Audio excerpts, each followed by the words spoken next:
Hey there, it's your MC Operator here, and today we have Mrs. MC Operator on the camera today. Hello, hello. And this is going to be a video that is really near and dear to my heart, and I think it's a very important video, and hopefully it'll be something that will strike thought and promote conversation amongst ourselves, and just if nothing else, a deep sort of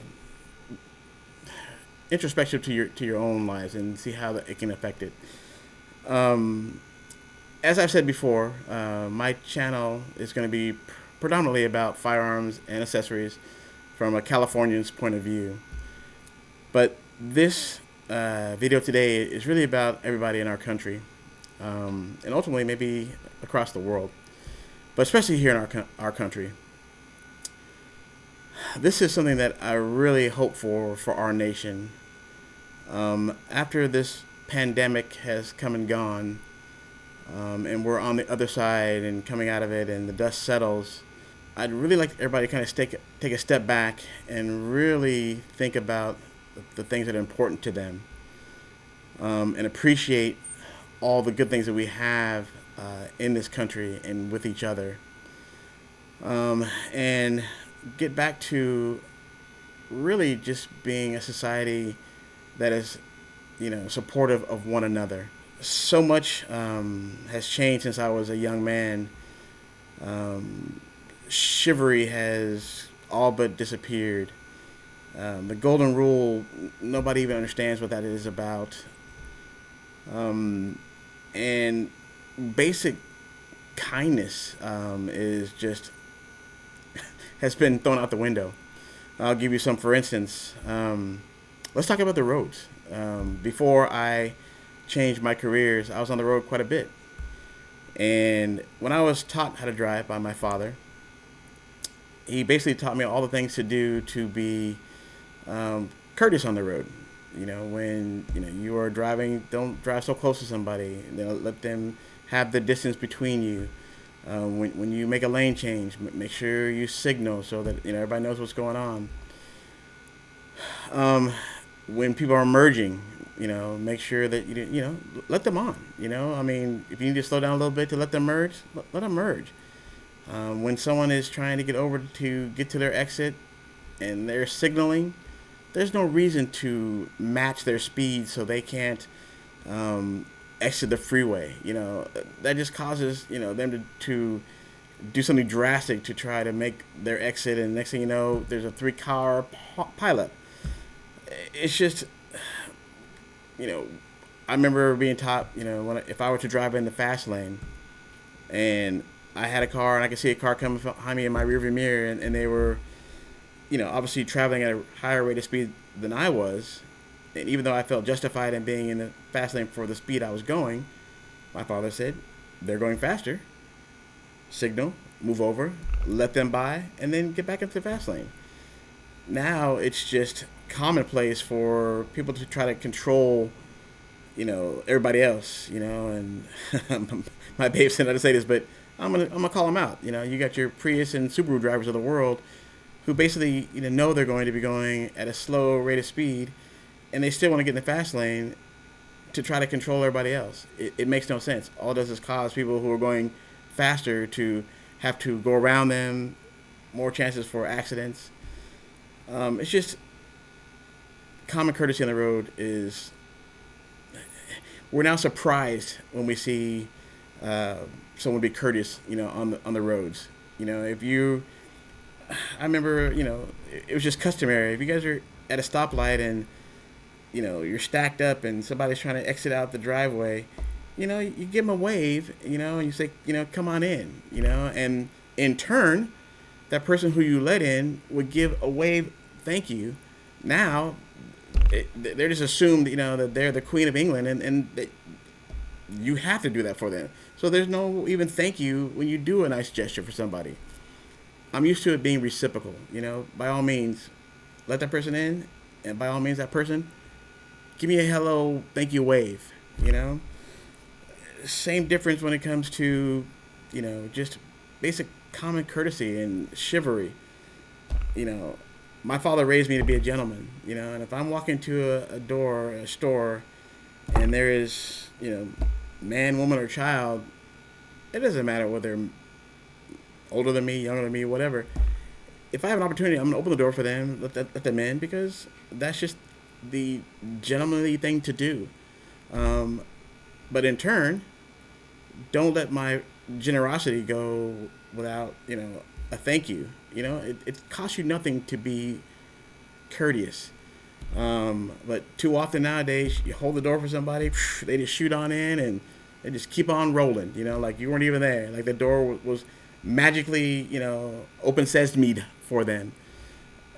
And as my babe said a minute ago, she's seen on Facebook where somebody snatches that person back, pushes them behind, and walks to the door, and and you almost want to do that, other than the fact that you go, you know what? You think it, but it's just not worth it, and so you just keep on rolling, but you just like, really,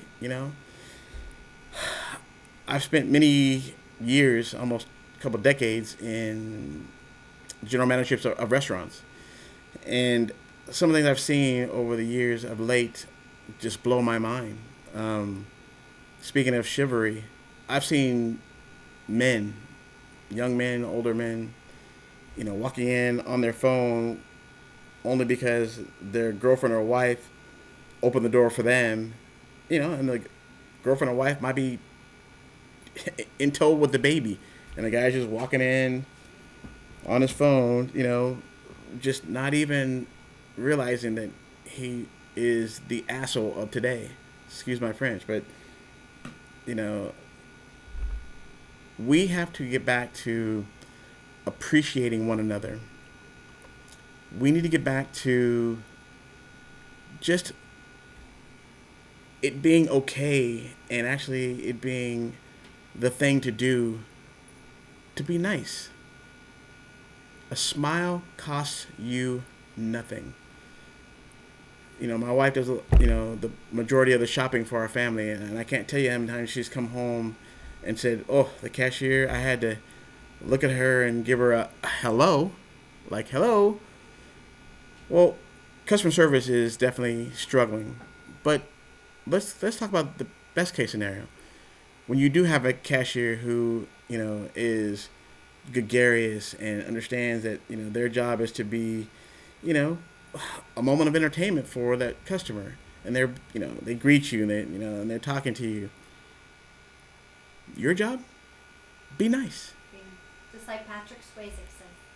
Be nice. Smile back. Talk back. If you're in line and you catch somebody's eye and they catch yours, a smile costs you nothing. Smile, and then turn away. You don't have to we locked eyes, now I got to give you a mean mug because what are you looking at? That's not necessary. What's Patrick say? What does he say? Be nice. Be nice.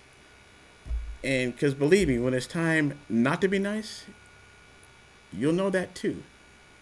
But by all means, be nice. I don't know. I just, again, I'm not trying to preach. What I'm trying to do here is really open up a forum of thought and conversation. My babe and I, we are huge components of making a friend for the moment. If we happen to see you out and about, our eyes lock, we're going to say hello. We're going to give you a smile. And if you want to talk, we're down to talk. We have made thousands of momentary friends. And sometimes those friendships continue. Most of the times they don't. But you enjoy that moment right then. My dad will tell you, I came out of the womb loving people. And my, bride is the same way.